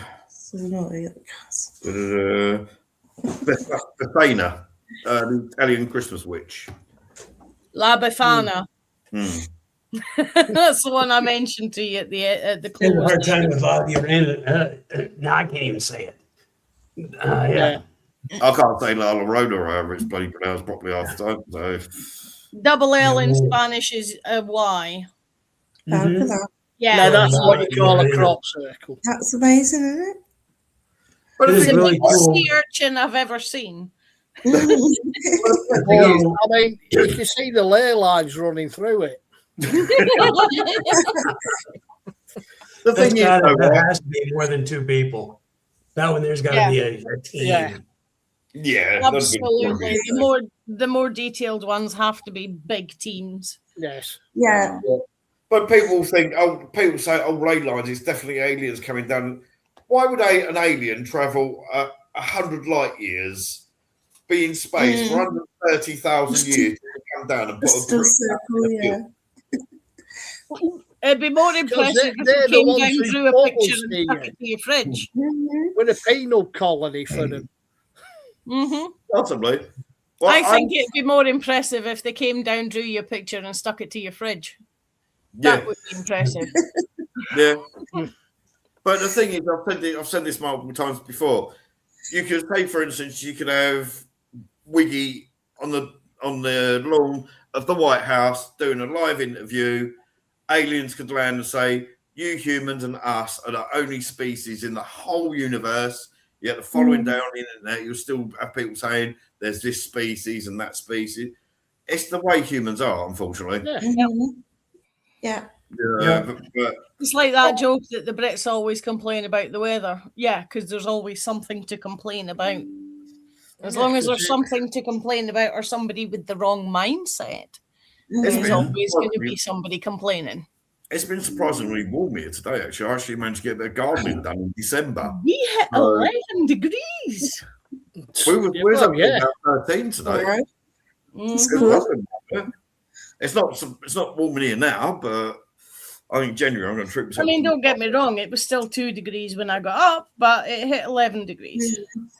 Wow. Yes, exactly, Cole. Some places were Part beautiful. of the big canvas. It's been about 11 degrees for the past couple of weeks. Is this the one you mean?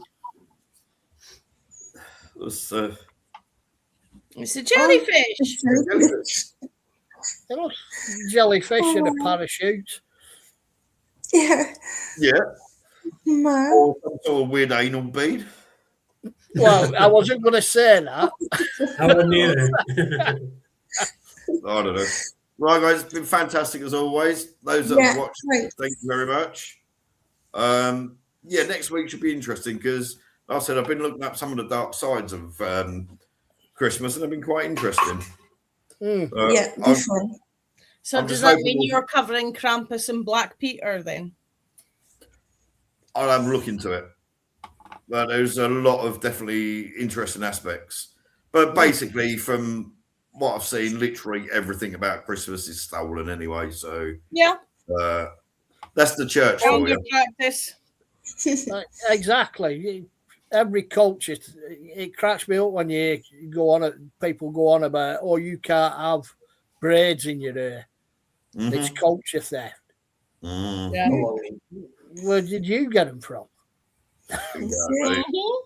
The Vikings when they went down there, exactly. in the Mediterranean, all over the place. Yeah, because when you think about it, the Vikings were the only ones in the northern hemisphere that actually brushed their friggin' hair. So of course it's all nicked for the Vikings. Yeah. I can prove I've got Viking blood in me. I grew up in a spiritualist family. My so-called father used to have a lot of books, and I think it was by a Toltec Indian.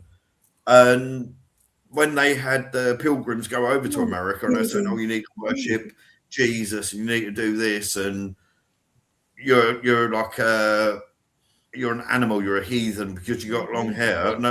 And I clearly remember, from like a child, it saying the line that one of the Indian chiefs said, "You depict your Christ with long hair, yet you call us animals and heathens." And General Custer's hair was as long as mine. Yes. Mine used to be, believe it or not. Back in my youth. Mine's getting there. I must admit, it was more like Tracy's. It wasn't curly, thankfully. I started losing my hair when I was about 15 or 16. So that's when my I started losing mine when I started pulling it out through work. Yeah. My stripe started when I was in a rather difficult job. I've got horrible bloody stripe there. I can't get it wrong. Go salt and pepper. That's why my brother doesn't let his beard grow, because he gets a ginger streak. Right, that's about 4 months worth of growth, and I ain't even an inch. I literally can't grow it. It won't grow. Well, all the lads on site used to call me Red because of my beard. My mum's a redhead. My brother's a redhead. My dad was a strawberry blonde when he was up to his 20s, and so was I. You can see a little bit of it there on you, Ian. Yeah. Very, very, very faintly in the middle. That's what always makes me laugh when Colin says his hair's not ginger, it's just his beard. And I'm like, you might be colorblind, honey. Depends on the. I prefer teaching. All right, guys. I've got to thank Tracy for joining us for the first time today. Very quiet. Hope we haven't scared you off. Okay, it's been interesting though. It's been really good fun actually. Really enjoyed it. Thank you. You sound like you were expecting it to be. You've obviously worked with Carl before. Oh, is it God? Did we actually go offline then? You just went, ooh. It's the old Wayne's World special effects, you know. Oh dear. Going offline, he just keeps going back. No, I can hear Tracy talking, but on my screen, her lips ain't even It's moving. been naughty. Oh, I've thought that. Everything just You went, need to be ooh. more. I was going to say you need to be more animated, Tracy, because for a lot of the time I've been looking at you, and you've not moved. she needs to learn to talk up. You can hear her voice. Yeah. Yeah, I'm not moving. It's fine. As we've said before, we don't do this. We're not. Yes, the subs and that would be nice, you know, for people to come in and join in the conversations and thing. I've just noticed we're no Eileen tonight. No. She's not been very poorly, hasn't she? She's not very well. Eileen. Down with the flu. Get well soon, Eileen. That's playing about just now. Yeah, get well soon, Eileen. Oh, how's your mum doing, Ian? She okay today? She's getting back to her normal self. She's not wearing a sling at the moment. She's trying to do her best and get away with it. And she's going to take a boxing again. That she's not fit. Has she actually got plaster on, or is it one of them things? No. It's because it's just below the actual shoulder, but the joint. Yeah. Oh, they can't put it in, so it's case they put it in a sling up to the and just let the nature take its course. When it's up that high. Yes. Yeah. It was just below the actual ball of the socket. Oh, jeez. I remember when a few years back, we went on some bumper cars, and there's a autistic guy that smashed into the back of us, and his mum quickly grabbed him and ran him off, and CJ was complaining about pain. So we took him to the doctors, and they was, oh no, it's nothing. He's just bruised it. I was putting it on. The doctor said he's putting it on, and the way he was acting, we thought, no, it's ain't right. So we took him to the hospital, and he'd broken his collarbone, and he had to have his arm up like that, so he weren't moving it about for too long. Yeah. 2 days after coming out of the sling, after we'd been given the all clear that he'd knitted together and all of that, he climbed, fell down, and broke his wrist. Yeah, sounds about right. He used to have one of the lads at school, and his collarbones were like paper. You go and pat him on the shoulder, and you'd snap his collarbone. I'm looking. I don't believe I've ever broken anything apart from a finger or a toe. I've never broken anything. Knock on wood. I've only broke I broke my nose. I broke several other people's noses. I broke my nose. I've broke both my ankles, and I've broke a little shard off of the edge of this, almost like a knuckle joint here. But that's all because I've got bendyitis. I tend to pull ligaments and things rather than break bones. Yeah, I'm elastic. I don't know whether you can see that scar on my wrist. You can't because it's got. But I've got a condition called Kine box, which is where the lunate bone that everything pivots on is crumbling away. Oh God! So they took 2 millimeters out my radius. I've now got my wrist. I've got a plate running up it, and that's what Andy's. My Andy's gonna have that soon. Well, It's got this wrist. It's got to have a centimetre taken away off the bone. Yeah. Yeah. I've Painful. broken. It's a degenerative thing. It's a lack of blood flow. I've got it in both wrists, but my right wrist, thankfully, he's never been as bad. But after the off, I went from 13% grip strength to I nearly broke the surgeon's fingers when I squeezed. Because he'd had me squeezing beforehand before I had the op and everything. And he went back in and said, "Right, squeeze," and I did. And he squeezed. It's like when they do, like when they do the strength tests on your knee joint and your hip joint and stuff, and they're testing with your legs. Well, being that my day job has 270 stairs just to put the lights on, my leg muscles are quite impressive. And one guy put my foot on his chest and he's like, "Right, push me away." I'm like, "Are you 100% sure about this?" And he's like, "Yeah." He bounced off the back wall. He's like, "I know you said your leg muscles were impressive, but I didn't expect that." And then you've got the lay on your belly with your knees up. And you've got to push their arms down with like from the knee to the ankle. He ended up with bruises on the back of his hand when he hit the edge of the desk.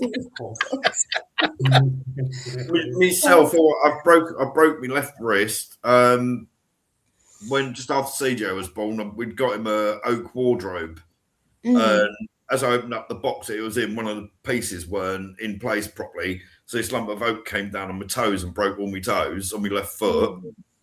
But the other breaks I've had have all been from an ex-girlfriend. She broke my nose, she broke fingers, all sorts of things, broke ribs. You would have been like that. I broke my ribs as well when I had my motorbike crash a few years ago. Oh, I've got cracked ribs and playing football for when I was playing up at Sellafield. That was one of your countrymen, Linda, little barrel of a guy. And I was taking extracting the urine out of him every time I got the ball. I used to play on the wing. He was a defender. Mandy Wilton Tracy. And he thank you. He turned around and said, "You do that again and I'll have you." So the next time I got the ball, I nutmegged him, went round him. The ball went out for a corner, and as it came across, I just felt in my side, and he studied me. I got stud marks at my side. He got sent off. I got stretching off. He's got to be a Southern Scotland. He's near Highlander playing Dirty Lacat. No, yeah, I don't know where he was from, but he's probably a Ouija. Well, he was about as wide as he was tall. Like I say, he was a barrel of a bloody. Yeah, I remember when I had my motorbike crash and I've done my ribs. Jesus Christ, that was not pleasant.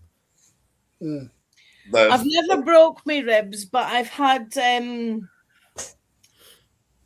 stuff between your ribs that's not muscle. The cartilage. Yeah. I've had that move after a partial dislocation. And you can't even take half a breath. It's so annoying. Yeah, that's what I felt like with that. You got to reach for something and it, got to take a deep breath and it's even just wiping your ass. Agony, isn't it? That's the one thing I always tell everybody: if you have the beginnings of arthritis, especially arms, in the bathroom, teach yourself to be ambidextrous just in case. Because if one arm's out of action, you're either not leaving the house for 6 weeks or you're learning a new skill with the other hand. Yes. Either that or learn to do handstands. That's where toilet brush is coming. I've gone back to toilet paper now. I learned all that when I had my shoulder surgery done. But I had been practicing for a few weeks before the surgery was done just to make sure it was going to be okay. Well, that was a part She of the took problem with my everything. mum. It was a dominant hand that Yeah. she broke. It's always the dominant that ends Yeah. up going out of action, isn't it? That's when you Well, learn that's to use the other usually one, isn't put it? Ian? put it down to stop yourself. Yeah, you learn to use the other one after that, didn't you? Yeah. But no, I was sort of saying to But I think Tracy, it's good practice to teach yourself to be ambidextrous for things like that. as I was saying to Tracy, we don't the likes and that, people coming in and chatting to us and that would be fantastic. Yeah. That'd be great. But we do it just because we've all got. I think we worked out it's like between me, Joe, Ian, and Linda, we've got like 130 years worth of experience. Amazing, isn't it? Easily. You know, and it's just something that we absolutely love doing. We love exactly. paranormal, and you know, we learn off. Well, they don't learn off of me, but I learn off of these all the time. And Yes, Linda, I mean, you learn something new all the time. you know, Definitely. how many times have I come to you and go, "Oh, can you just let me know about this, Linda?" Yeah. Linda's history, Linda. You know. So anyway, so we go in the true origins that aren't Baby Jeebus. Yeah. Yeah. Right. I might do that. As a thumbnail. It's not Baby Jeebus. Baby Jeebus, yeah. Right, guys. I've got this image of Hale and Pace. Sorry, I've got this image of Hale and Pace going, "It's not a star, it's a firework." I might actually just put one up. He's not the Messiah, he's just a naughty boy. Yes. There you go. Yes. Right, guys. He's a very naughty boy. Yes. Hopefully next week Tracy would actually be able to speak over us for a change. But, That's fine, yeah. Otherwise, something good to talk about. but yeah, no, this should be an What day interesting are we doing it? That's what I was about to ask. Like, See, I would have done it on the Wednesday like normal, but you know what my kids are like. Last time we tried that when we done the battlefields ones, they was in the front. I was in the garden, freaking me nooks off. They were in the front room watching it, and they kept every time I came in, they sprinted into the garden just so they could go like this to the camera. Yeah. I don't mind. I really don't mind. like I say, I'm working right up to Christmas Eve. I'm working Christmas Eve day. So. I don't mind either way. I don't mind. The only day, like I said, I'm busy. I'll be going away on Christmas Eve. Yeah. So I'm taking kids over their presents, and I've got them some really unusual ones this year. Cool. Yeah. Nice. So, landmines. no, I'm still waiting for them to arrive. They should be with you next week. I've sent them courier. With their mouths, I think I need to get them bloody ball gags the way they talk about it. But no, it's whatever days easy. That might give the neighbours the wrong impression, though. Yeah. I was going to say I could just say they were for me, but that'd probably come out even worse, wouldn't it? But, no, it's whatever day's easier for you for. I don't mind. I'm happy Just to go. let us know. Either. I'm okay. Any day. Oh, shit. I've just broken me vape. Never mind. 20 seconds. Yeah. Yeah, can do. Which is Yeah, what, free. Monday. 20 seconds Monday, yeah. The Monday, yeah. Yeah. Right. So if anyone's still watching, we'll be on. If we put in these Paranormal Angler as well, we're doing it a day early. So unfortunately, I would say just pre-record it, but you got to pay on StreamYard. You got to pay to pre-record, which I think is Well, stupid. it'll be 2 days early because it's gone 2 from the days early, 24th yeah. to It's Monday 25th. rather than Wednesday. Yeah.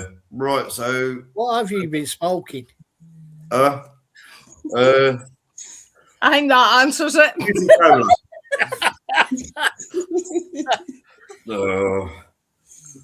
Strawberry shortcake. No, fizzy cola and fizzy orange. Fizzy Coke. Yeah. Yeah. Move the camera it's to getting include blown up. No, I'll bring it up. Right, so until next week then, guys. Yeah. Yeah. Yeah. Take Thanks, care. everyone. Goodbye, Bye. everyone. Bye. See you later.